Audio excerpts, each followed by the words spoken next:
4 फरवरी 2026 यानी आने वाली 2 फरवरी आएगी, 4 तारीख को चंद्रशेखर भैया आ रहे हैं। देश के सबसे लोकप्रिय सांसद जो दलित, पिछड़ा, मुस्लिम, अल्पसंख्यक सभी की आवाज उठाते हैं संसद में।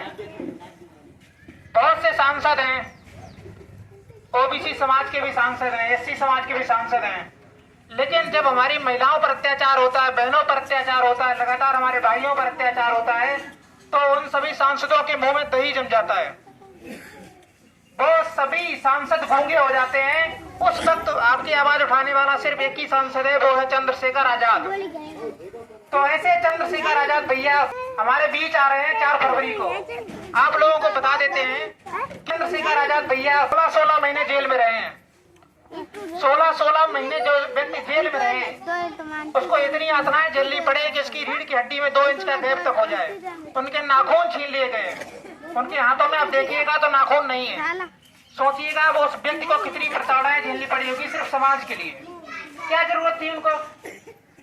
वो तो अच्छा खासा परिवार था, पैसे वाले भी ज्यादा नहीं थे, लेकिन इतने पैसे वाले थे कि अपना घर परिवार पाल सकते थे। क्या जरूरत थी उनको समाज के लड़ने के लिए? लेकिन उन्होंने सोचा कि बाबा साहब और मानवर साहब, श्री कांशीराम साहब जी के मिशन को आगे बढ़ाना है, तो बलिदान तो देना ही देना पड़ेगा। हमसे भी बहुत लोग कहते रहे कि तुम जेल चले जाओगे, ये हो जाएगा, वो हो जाएगा। कन्नौज जिले में बहन जी की सरकार जब आई तो उन्होंने कोई भी दलित को नेता नहीं बनाया। एक आध को बनाया है, वो तो नेता कम दलाल ज्यादा हो गए। यहाँ बसपा के बहुत से लोग बैठे हुए हैं, हमारे ताऊ जी भी बैठे हुए हैं, सब लोग जानते हैं। बताओ कोई ऐसा नेता है जिससे हम लोग अपनी सुख समझ लें, जो हमारे लिए अगर हमारे पर कोई प्रताड़ना हो रही, अत्याचार हो रहा हो, तो किसी नेता के पास हम लोग पहुंच सके? है कोई ऐसा नेता? सभा में आपके पास आएंगे, चुनाव के वक्त तो आते हैं, चुनाव के बाद कोई ऐसा दिखा जो आपकी मदद करे? बताओ, कोई नहीं दिखता है। हाँ, उनका काम क्या होता है कि सिर्फ आपसे वोट लेने के लिए आए। आप लोगों को एक बात बताते हैं, अपने एससी समाज में 4 बरादरी है, अभी यहाँ वर्तमान में 5 बरादरी है। जैसे आप लोगों ने धोबी, धानुक, चमार, भट्टी, कोरी, काशी सुने होंगे सब लोगों के नाम। तो हम लोग क्या ना, एससी वो जाटव को लगता है कि धोबी चूतिया है, धोबी को लगता है कि कटेरिया चूतिया है। असल में बात है ना, चूतिया वो नहीं, चूतिया आप सब हो, सब बेवकूफ हो। बस वो हमें समझ रहे हैं, उसे समझ रहे हैं। जब जाटव मारा जाता है तो धोबी चुप रहता है, धोबी मारा जाता है तो धानुक चुप रहता है, धानुक मारा जाता है तो भंगी चुप रहता है। बस यही एक मैन कहानी है, हम सब लोग मारे जाते हैं और गलत फहमी में ये जी रहे हैं कि वो मारा जा रहा है, हमारा नंबर नहीं आएगा, हम तो लंबतदार हैं। लेकिन वो मारे जाते हैं, एक मारा जाता है, दूसरा चुप रहता, तो ये आदत सी बन गई है, ये एक पैरेलल बन गया है। तो हम सब लोगों को उन चीजों से आजाद रहना पड़ेगा। हमारे साथ जितने भी युवा साथी है इस गांव में, हम देख रहे हैं, शायद कुछ लोग ऐसे भी हैं जो 18 साल से नीचे हैं, कुछ लोगों के वोट भी नहीं बने होंगे। तो भीम आर्मी भारत एकता मिशन आप लोगों को सिर्फ भीड़ का हिस्सा बनाने के लिए नहीं आई है। अब हम लोग बाबा साहब के मिशन पर काम करेंगे। ये भीड़ इकट्ठा करके हो सकता है कि हम अपना एक आध जिला पंचायत सदस्य, एक आध विधायक बना लें, लेकिन इससे बाबा साहब का मिशन पूरा नहीं होगा। इससे करेगा हम अपने तो मतलब के लिए आपका इस्तेमाल कर सकते हैं, लेकिन आप लोगों का कोई उद्धार नहीं होने वाला है। आप लोगों का उद्धार कब होगा? जैसे जिला पंचायत सदस्य एक ही बन पाएगा, यहाँ विधायक एक ही बन पाएगा, सब लोग नहीं बन सकते हैं। जो हमारी युवा पीढ़ी है, बाकी युवा पीढ़ी है, उन सबको प्रशासन में पहुंचना होगा। आप सब लोगों को नौकरी करनी पड़ेगी, सरकारी नौकरी करनी पड़ेगी, क्योंकि जब हमारे लोग प्रशासन में पहुंचेंगे तो भले वो हमारी मदद ना कर पाए, हमारी मदद ना करें, लेकिन कम से कम अपने परिवार को तो देखभाल कर लेंगे। बताइए, नहीं करेंगे? अपना परिवार तो देखेंगे। तो भीम आर्मी पर एक परिवार का बोझ कम हो जाएगा। अभी हमें सबका सोचना पड़ता है, जब एक परिवार में एक नौकरी हो जाएगी तो वो अपना परिवार तो देख ही लेगा, तो हम लोगों पर एक परिवार का बोझ कम हो जाएगा। तो हम लोग एक कोचिंग सेंटर भी खोलेंगे, भीम आर्मी पाठशाला, जो लगातार चल रही थी लेकिन कन्नौज में शुरुआत नहीं हुई है। तो हम लोग ब्लॉक बाई ब्लॉक खोजेंगे, जिसमें दिल्ली से टीचर बुलाने का प्रयास करेंगे। और जो भी हमारे भाई हैं जिनको नौकरी करनी चाहिए, भीड़ का हिस्सा नहीं बनना चाहिए, उनको कंपटीशन की तैयारी करवाएंगे, ताकि बहुत से लोग सोशल मीडिया पे कहते हैं ना कि भीम आर्मी लोगों का भविष्य खराब करती है, मुकदमे करवाती है। जीता जागता उदाहरण मैं ही हूँ। मेरे ऊपर भी एक दिन में 3 मुकदमे हुए हैं, वो भी तीनों फर्जी, सिर्फ इसलिए कि हम आप लोगों की आवाज और चंद्रशेखर भैया की आवाज गांव तक ना पहुंचाएं, चुपचाप घर में बैठ जाएं। अब ये जो बाबा साहब की चिंगारी एक बार जिसके अंदर जग जाती है, आप लोगों ने देखा होगा एससी समाज के बहुत से लोग होंगे, यहाँ इस गांव में भी काफी जातियां हैं, हर बिरादरी में। पहले तो वो बाबा साहब को नहीं मानते हैं, पाखंड में पड़े रहते हैं, लेकिन जब वो मानने लगता है फिर वो बाबा साहब के अलावा किसी की सुनता भी नहीं है। बताओ गलत कह रहा हूँ, सही कह रहा हूँ? एक बार जिसके अंदर अम्बेडकरवादी जग जाती है, अम्बेडकरवाद की बात की चिंगारी एक बार जग गई, फिर वो शांत नहीं होती है। वर्तमान में भारत में सिर्फ दो विचारधारा चल रही है, एक अम्बेडकरवादी, एक मनोवादी। मनोवादी विचारधारा ये कहती है कि हम सब उनके गुलाम हैं, शूद्र हैं। शूद्र में एससी, एसटी, ओबीसी सब आते हैं। जिनको ये वहम है कि वो नहीं आते हैं वो मूर्ख हैं।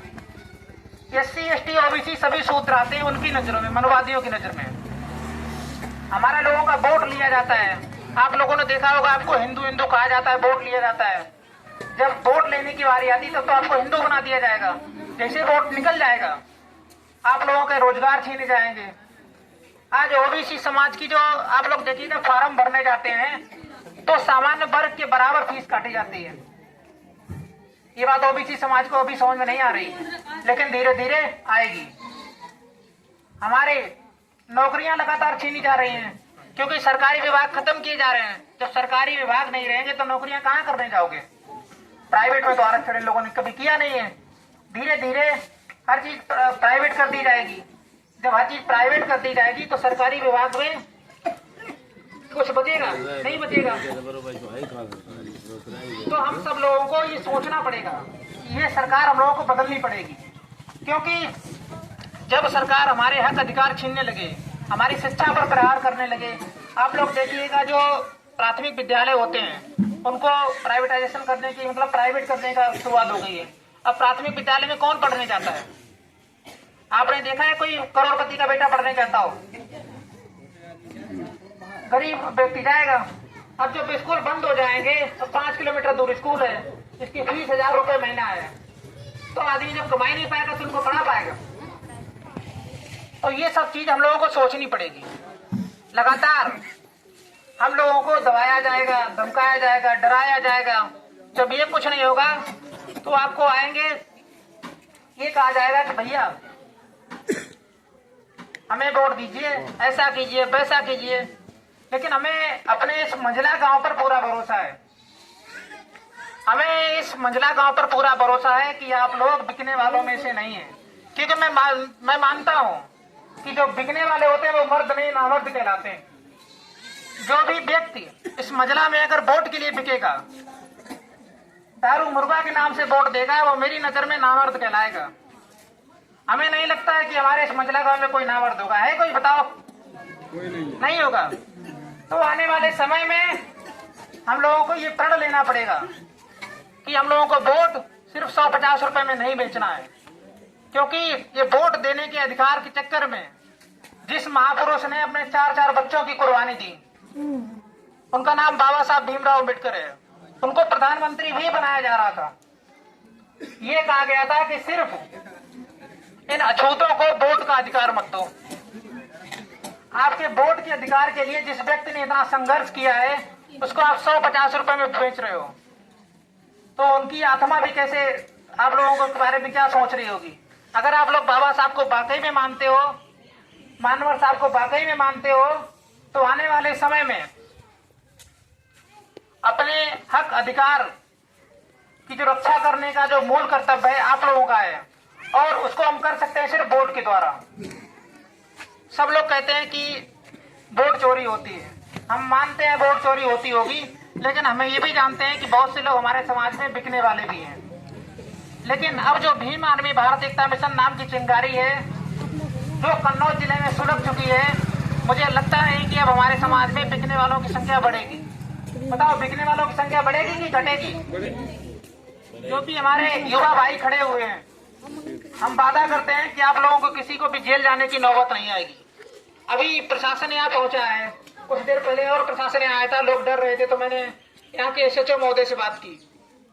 प्रशासन का काम होता है हम लोगों की सुरक्षा करना। और वो प्रशासन बखूबी कर रहा है। अगर पूरे कन्नौज जिले में कोई एक आध पुलिस वाला खराब भी है, मान लो उसने मेरे पर झूठा मुकदमा कर दिया, तो पूरा पुलिस प्रशासन खराब नहीं होता है। पुलिस प्रशासन के पास आप लोगों को जाना है, भीड़ भड़ाके के साथ नहीं जाना है। जब पुलिस प्रशासन आपकी, हो सकता है कुछ चीजें ऐसी होती हैं उनको एक पक्षी पता लगता है, जब पुलिस प्रशासन आपकी सुनवाई नहीं करेगा तब भीम आर्मी है शांतिपूर्वक तरीके से अपनी बात रखने के लिए। मैं आपसे पुनः एक बात कहना चाहता हूं कि पुलिस प्रशासन से डरने की आवश्यकता नहीं है, वो हमारी रक्षा करने के लिए है। उनकी जिम्मेदारी होती है कि कहीं भी जाए तो लॉ एंड ऑर्डर मेंटेन रहे। प्रशासन हम लोगों की सुरक्षा के लिए, हम लोग उनके मालिक हैं, ये बात हम लोगों को जाननी पड़ेगी। आज हमारी जो महिलाएं हैं हमें सुन रही हैं, तो हमें 20 दिन जेल काटने के बाद भी दुख नहीं हो रहा है। हमें लग रहा है कि जेल काटने से हमारा कुछ ना कुछ समाज जागरूक हुआ है। अगर ऐसे समाज जागरूक करने के लिए मुझे 2 साल और भी जेल जाना पड़ेगा तो मैं सोचूंगा नहीं, मैं जानूंगा कि मेरा जेल जाना सफल रहा। अगर मेरी कुर्बानी देने से, मेरा बलिदान देने से मेरा समाज जागरूक होता है तो हम जेल जाने के लिए तैयार हैं।